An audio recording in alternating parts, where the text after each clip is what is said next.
What kills companies in our world is failure to innovate. Now, if that's true, then as a shareholder, you want to make sure a company is completely aligned around innovation, because every significant company in Silicon Valley that's died has from lack of innovation. Take all these other risks, for example, loose vacation policy, massages. I mean, we don't do massages, but Google does that well, you know. So, you know, it's a focus on innovation that is core, not because we like it, although we do, it's because it's the right shareholder strategy to run loose, make mistakes, but do not fail to invent. Because when you do that, again, you become Sun Microsystems, a company that, you know, was legendary for 2 decades.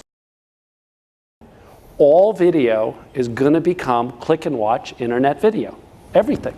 Just like everything's going to become cell phone minutes, you know, over 50 years, not over 10 years.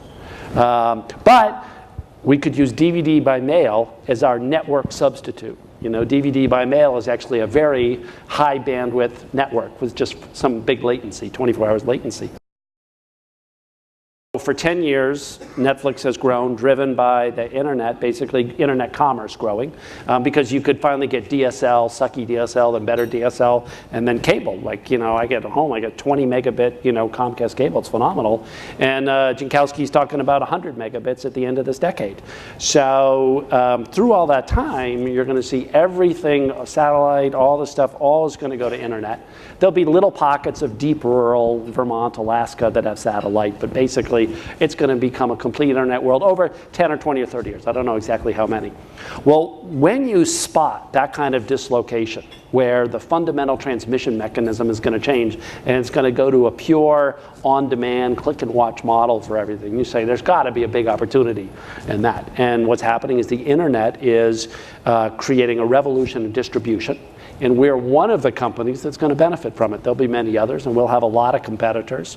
But we're on track for what we thought. The DVD got bigger and better than we ever thought was going to happen. We didn't really think the DVD would be as successful as it was. But that has given us a great tailwind. And the stunning thing is our DVD shipments are continuing to grow now as fast as they've ever been growing. So we got, you know, a long time to go with DVD. Probably 20 years from now we'll still be shipping DVD. But the streaming is growing on top of that. And it's fundamentally focused on this click and watch model. And again, most video is going to become click and watch. Like YouTube, like Netflix, like Hulu, ESPN 360 is doing great work. And, you know, it's all going to move to the internet. You're going to see web browsers, IE, Chrome, Firefox, all built into televisions. You know, and now you say, well, that sucks. I don't want a web browser like I use today in my television. Well, you're right. But you're forgetting, if you think that, of what a web browser will be like in 5 years.